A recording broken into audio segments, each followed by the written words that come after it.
Today's lesson is about author's purpose, viewpoint bias, and just kind of a review of fact and opinion. Another word for viewpoint, by the way, is perspective.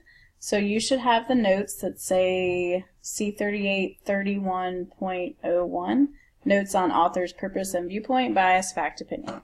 If you don't have that, get that before you move on. The author's purpose, in a nutshell, is just going to be what we look at in order to effectively evaluate a passage. To do this, we have to be able to determine the author's purpose. There's four main purposes. Some of them you may have heard before. We might add a new one this year. The purpose of any passage is to inform, to entertain, to persuade, or we could say also to reflect. So if it's just kind of like your journal entries or someone's memoirs or something, maybe they're just reflecting, so that's okay too. One maybe easy way to remember it is just peer. In the past, maybe it's been PI, persuade, inform, entertain. We're going to add the new one, so reflect. So you could think about a peer, P-I-E-R. Maybe that will help you remember it. When you're talking about persuading, or informing, or reflecting, or entertaining, there's always going to be some key words. So let's look at informing.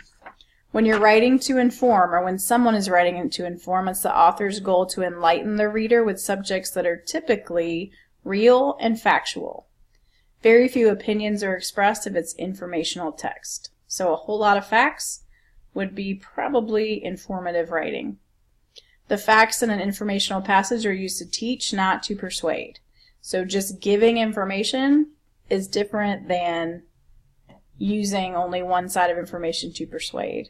Examples of informative text include cookbooks, textbooks, historical accounts, any sort of scientific information could also be informative.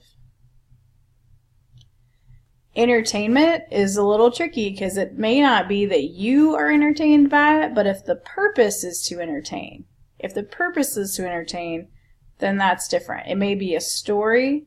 When writing to entertain, one goal may be to tell a story or describe characters, places, or events. If they're imaginary, then it's kind of automatically probably to entertain. It's really hard to have imaginary, fictional things that are meant to inform. So examples of entertaining text would include plays, poems, stories, jokes, comic strips, maybe even a life story, an essay, but if it's meant to be entertaining, that's different than persuading. Another purpose would be to persuade. So if you're writing to persuade, the goal is to get the reader to agree with the writer's opinion. Convincing is the same as persuading. If it's meant to convince, the author may provide facts and examples to support the opinion. So maybe a thesis statement with examples, the opinion is supported, then that's persuasion. If it's just all straight opinion, then maybe it's just to vent or to complain or to express feelings, and that's more reflect. But if you have an opinion supported by facts, then that's to persuade. Examples of persuasive text could be commercials, advertisements, editorials, which are like opinion pieces in a newspaper. Anytime you see a commercial or advertisement, even if you found it entertaining, even if you found it informative, their real purpose is to persuade. The last one is reflect, and this one is going to be rare, but we want to make sure you know what it is. Writers sometimes write about personal experiences or things they've learned or express their feelings, and it's just reflective writing. If you're reading someone's diary or journal or a personal story, it's not meant for anyone else, so it's just for reflection. So, we want to make sure you look at titles. A title can often set the tone. If you were reading a title that said, like, what's so great about something, then it could be sarcastic. If you read a title that shows the purpose right away, that's important. So in the next part, we're going to read a headline and then try to figure out the purpose for the passage. The first headline is Life on Mars. Scientists discover new forms of life that once lived on Mars. So, with the purpose be to inform, entertain, persuade, or reflect? Ideally, this is just informational. This picture might lead it a little differently, but life on Mars scientists would be your key. This is just information about what scientists found. Number 2, the secret of the mysterious pendant. If this is your headline or your title, what would the purpose be? Pay attention to words like mysterious and secret. And this is probably not a scientific article. It's probably not a news article. This is maybe a story, and stories are always to entertain. A laugh a minute. If your title is a laugh a minute, what would be your purpose? Again, this could be to entertain. It's okay to have 2. If you're laughing, it's pretty entertaining. My first day of kindergarten. If you thought back right now to your first day of kindergarten, what type of writing would this be? And it's probably just reflective. You're just trying to remember and think about it, maybe what you learned. It's not informing people about kindergarten or persuading people to go to kindergarten. It's just reflective. So just as a brief review, let's remind ourselves that facts and opinions are a little bit different.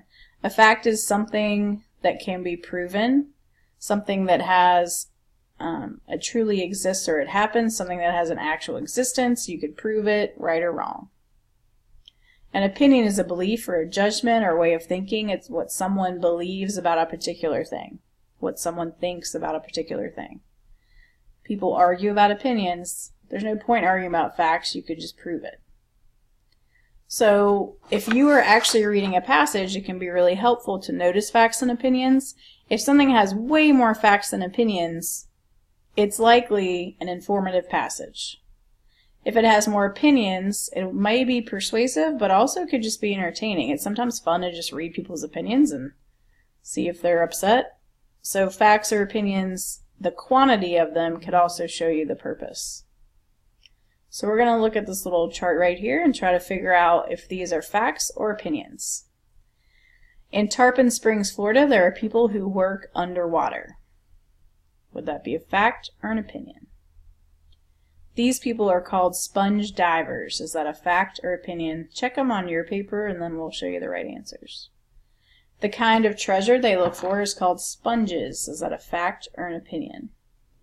Sponge diving is not an easy job. Is that a fact or an opinion? And the diver has to breathe under the water and be careful of extreme water pressure. So is that a fact or opinion? So the first one should obviously be a fact. You could prove if there are people who work underwater. The second one's also a fact. The third one is also a fact. So far, if we have lots of facts, this might be informational. The fourth one is an opinion. Easy is a relative term. And the last one is a fact. Extreme water pressure is a little bit of an opinionated term, but overall it's still factual. You do have to breathe underwater. So if you look at this passage, what is the author's purpose? In Tarpon Springs, Florida, there are people who work underwater. They're called sponge divers.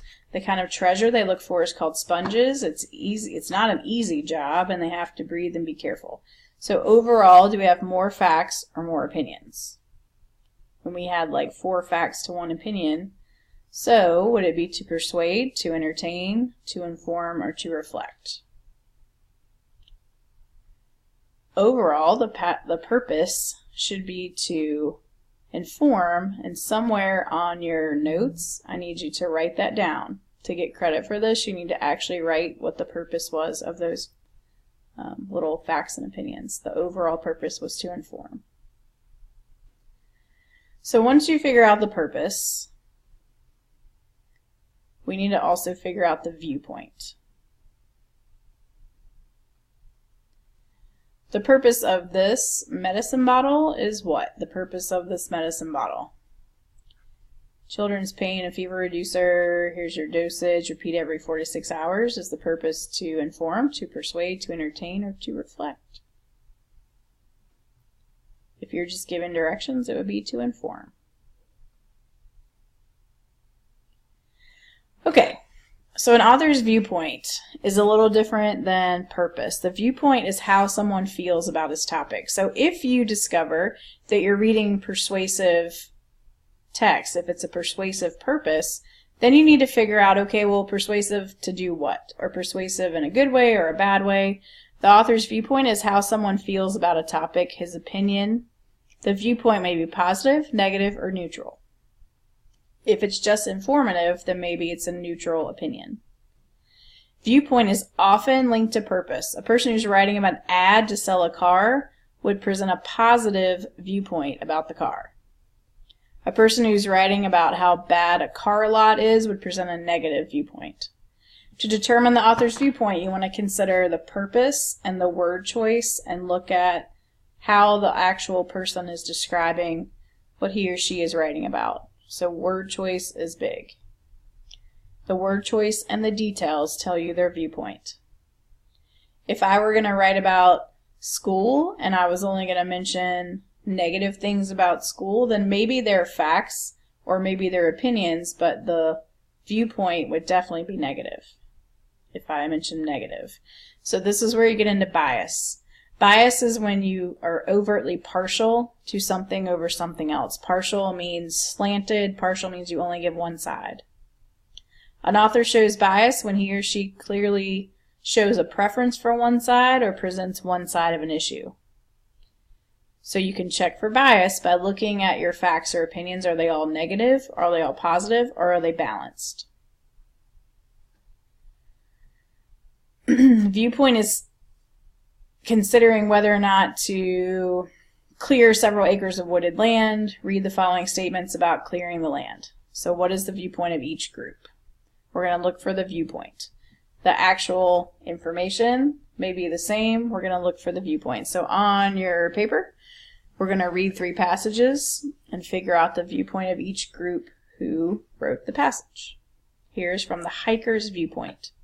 Clearing this land is a terrible idea. Over a mile of trail meanders through this area. The trees not only offer shade to the hikers, but also provide a habitat to numerous species of birds and small animals. It would be horrible to destroy their homes just for the sake of making money. Write down the viewpoint of this group. Is this positive, negative, or neutral? The developers. This land needs to be developed. The brush fire that happened last year destroyed or damaged a majority of the trees, making the area unsafe until they are removed. 2 main roads already border the area, which will make it easy to bring in equipment. The city will also benefit as all the new businesses will be paying property and sales taxes. Is their viewpoint about developing the land positive, negative, or neutral? And the last one is the neighbors. There is absolutely no reason to clear the land and build a strip mall. There are already plenty of stores in the area, and a mall will only increase traffic in and around our neighborhood. Removing green space will only lower our property values and cause people to move away. Since the fire last summer, our neighborhood has been working together to plant new trees and remove the dead ones.